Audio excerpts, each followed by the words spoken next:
YouTube, what is up? I am Ace, and today I wanted to share with you the rumors and speculations coming up for the iPhone 2021 release. Now, again, this is rumors and speculations. Nothing is official until Tim takes the sage. A sage? Maybe they're coming out with a sage color. Takes the stage and announces the phones. So what do you say?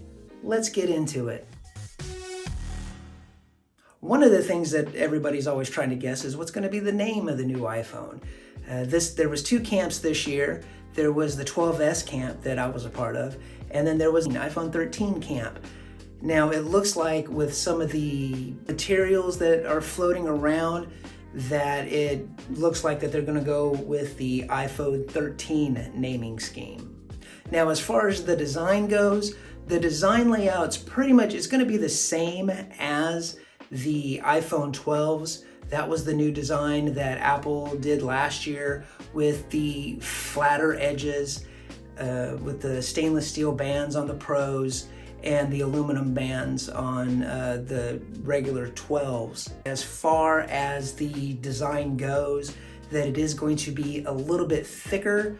That I believe is for like a bigger battery. iPhone 12 minis, which I've also heard that this is going to be the last production year for the mini, that Apple's ditching that there was a battery life issues with the 12 minis. Now, as far as in the design, the rear cameras are supposed to be a little bit thicker, a little bit bigger. Also this year, the 13s, not the Pros, instead of the camera lenses being on top of each other, they're going to be more like a diagonal, almost like a domino look to them. They're going to be relocating the buttons, the side buttons, the mute buttons. Everything's supposed to be shifted down, lower on the phone a little bit.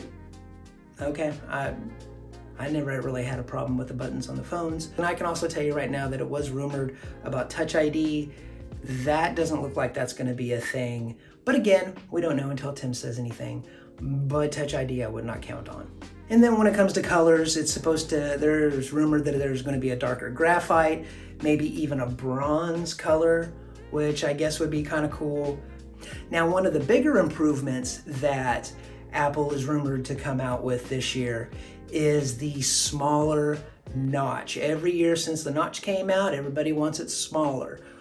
What they're doing, it looks like, is they're taking the earpiece and moving it more up into the frame of the iPhone. And when it comes to notches, I don't really notice it all that much, but I do notice it from time to time. A notch is a notch. Hole cutout is a hole cutout. These things get noticed. ProMotion is supposed to be coming to the 13 Pros, which is refresh rate 120 hertz. Wait, is it refresh rate? Yeah, refresh rate. I had it. I was on it. Anyways, which is supposed to give you more of a, buttery smooth scrolling experience, which you do have on the 2020 iPads and the 2021 iPad Pros. Now, I haven't really noticed that big of a deal or that big of a difference, but it should be nice, or so they say. With the display now, it's going to be an LTPO display, low temperature polycrystalline oxide, LTPO. That's what it says right here. So basically what that means, the refresh rate of the phone is dependent upon what you're doing. If you're, scrolling through something, it'll bump it up maybe to, the 120. But if you're just like watching a movie or something like that, it can bump it down to 24 or 30, 60 frames, whatever, it's pumping out. Or if you're just, looking at a website stationarily and just reading something, it'll ramp that down to 1 to 2 hertz maybe, I'm not sure. And that does help with battery life. Now, with these LTPO displays, they are also rumored to have an always-on display. that most Android phones have had for many, many moons, which means that when you set your phone down, instead of going to a black screen, you can still see, the time or the date, or, if messages come up. And that's what I'm thinking with all these changes that they're making. That's why they're trying to also get this battery life, making the chassis a little bit thicker to get that little bit bigger battery in it. Oh, my phone, I just hardly ever have to charge it. It's such a pain not to charge my phone every day, says no one. Now, as far as the chip goes, it's supposed to be the A15. It's going to be faster. It's, going to be more efficient, and that's just what you expect from Apple anyways. It's supposed to have a low Earth orbit satellite communication, which means, I don't know. I'm thinking that, if you can't get a signal with your carrier, if you're out somewhere and there's an emergency phone call or something that you got to make. And then also there's supposed to be a Wi-Fi 6E, which is a better, Wi-Fi connection. Of course, that's only if your router or wherever you're at, emits Wi-Fi 6E. And then also they're supposed to have a wider availability of the millimeter wave for 5G. Of course, here in America, we have both the millimeter,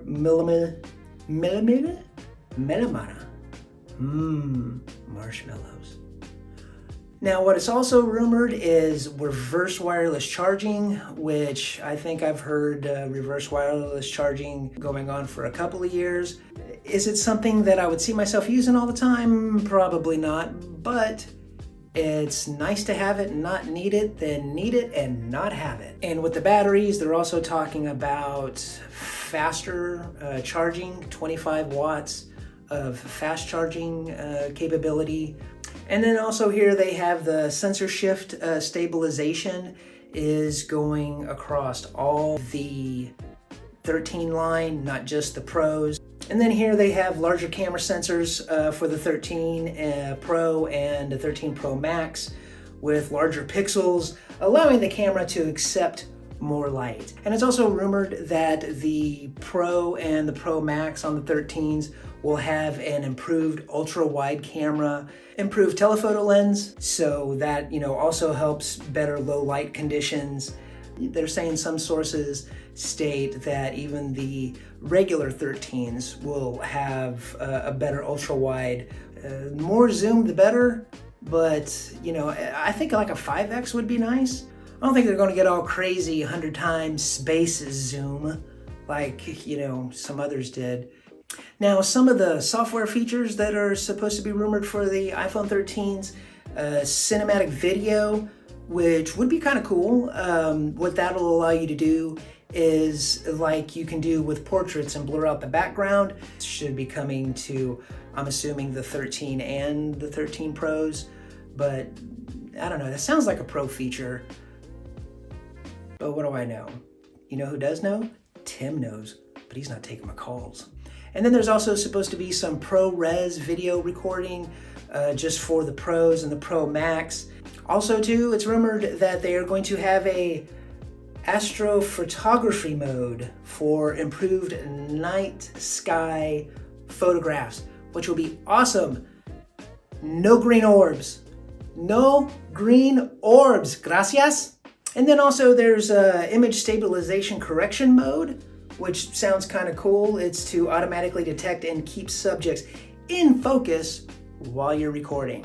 Improved Face ID, which John Prosser off of Front Page Tech, he had some leaked information. Last I heard that they're still working on it. It may not be available with iOS 15, which is going to be the new iOS when the iPhone 13s come out. But the hardware will be there, and it could be a software update, later on down the road. And another speculation rumor is stronger magnets with the MagSafe, better smudgeless, smudge-free, smudge what are they, smudge resistant stainless steel on the Pros. Yeah, those, speaking of magnets, those things are fingerprint magnets. And last but not least, they are saying that the storage configuration could go as high up as 1 terabyte. Although, I don't know, would they go to 1 terabyte? Maybe like on the 13 12 Pro Max or the Pros, maybe 1 terabyte, more of a Pro version. So what has got you excited about the iPhone 13? Or what doesn't have you excited about the iPhone 13? Why don't you leave me a comment down below and we can talk about it. And kids, if you like this video, drop me a like and sub to the channel for more. And as always, YouTube, be safe, be kind, peace and love.